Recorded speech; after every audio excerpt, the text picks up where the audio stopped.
We're going to solve a mystery, one that's hiding in plain sight, or maybe I should say in plain sound. It's all about this incredible piece of engineering that quieted down our railways by, well, taming one of the most basic forces in nature. So, let's dive right in. When you think of a train, what's the first thing that pops into your head? For most of us, it's that sound, right? That classic, rhythmic, clickety-clack, clickety-clack. But here's the thing. If you've actually been on a train lately, you know that sound? It's just gone. It's been replaced by this smooth, almost silent hum. So what happened? Where did the clickety-clack go? Well, the answer is this amazing story of fire, physics, and a solution to a problem that everyone thought was completely impossible. Okay, so to figure out why trains are so quiet today, we've got to go back and understand why they were so noisy to begin with. That sound, that clickety-clack, wasn't just there for a bit of movie atmosphere. Nope, it was the sound of a huge fundamental engineering problem. See, way back when, rails were laid down in these manageable 12-meter-long pieces. The crews would lay them end to end and bolt them together using these things called fish plates. But here's the key. They left a tiny but absolutely crucial gap between each and every segment. And that gap, well, that's where the sound came from. Every single time a wheel rolled over one, clack. But you know what's wild? The noise? That was actually the least of their worries. I mean, those gaps created this constant rocking and rolling motion, which wasn't just uncomfortable for passengers, it was absolutely brutal on the equipment. It caused massive wear and tear on the train wheels and the tracks themselves. The vibrations were so bad that constant, super expensive maintenance was just a given. It was part of the job. So you're probably asking, why even have the gaps then? Well, it all comes down to one word: physics. Or more specifically, thermal expansion. You know how stuff gets bigger when it's hot and smaller when it's cold? Steel is no different. A 40 degrees Celsius temperature change, which is totally normal between a freezing winter day and a scorching summer afternoon, would make just one of those 12-meter rails get 6 millimeters longer. Now, that doesn't sound like much, but multiply that by thousands of rails. Without a gap for that steel to expand into, the entire track would buckle and twist into a total mess. We're talking catastrophic derailments. So, yeah, those gaps, they were a necessary evil. Okay, so the obvious solution seems, well, obvious, right?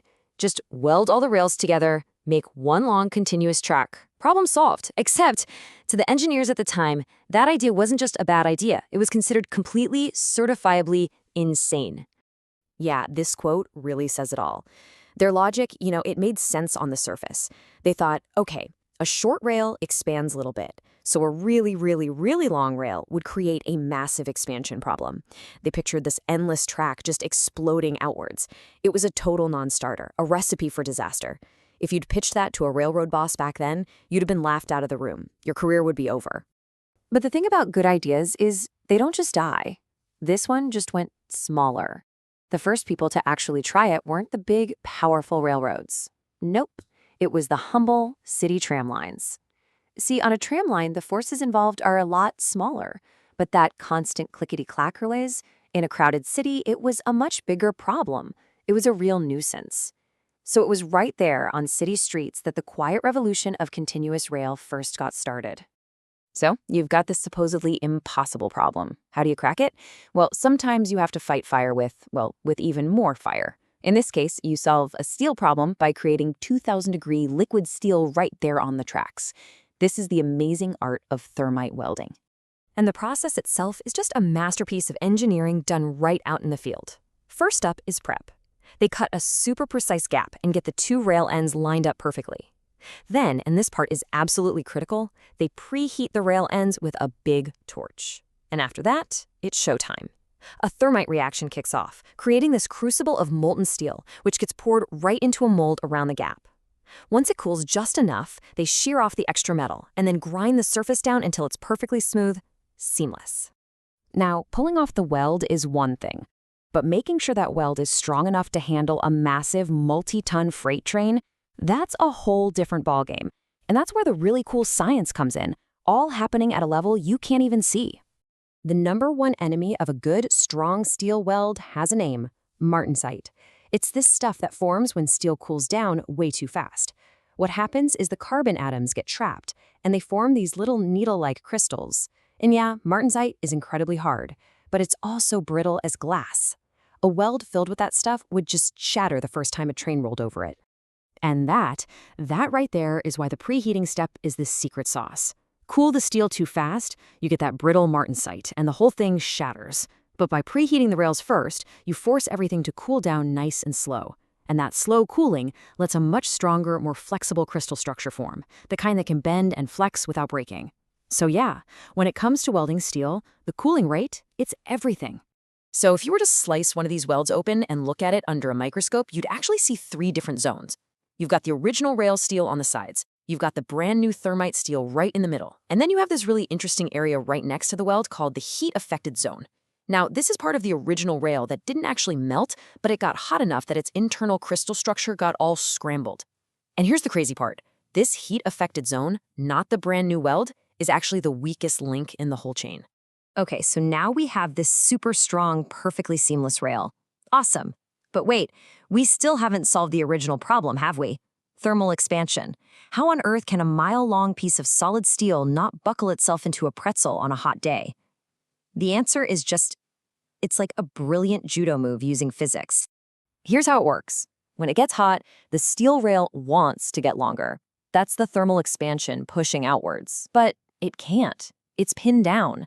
The super heavy concrete sleepers it's attached to, and all those tons of crushed rock ballast around them, are holding it in a death grip. They're pushing back. This creates this incredible opposing force, which we call mechanical stress. And this is the genius part. The rail doesn't actually get longer at all. All that massive force from the heat, instead of making the rail expand, gets turned inward. It becomes internal compressive stress. The rail is literally squeezing itself from the inside out. And modern steel is just so unbelievably strong that it can handle all that pressure and just contain it. It doesn't move. So they didn't get rid of the problem, they just brilliantly contained it inside the steel itself. And to manage all this, engineers have this key concept they work with called the neutral temperature. Think of it as the rail's happy place. It's the exact temperature of the rail when it's installed and welded. At that temperature, there's zero stress in the metal. If it gets any hotter, the rail goes into compression. If it gets any colder, it goes into tension, wanting to shrink. It's all a very, very carefully calculated balancing act. So you gotta be wondering, just how strong are these seams that are basically cooked up in the middle of a field with some powder and a blowtorch?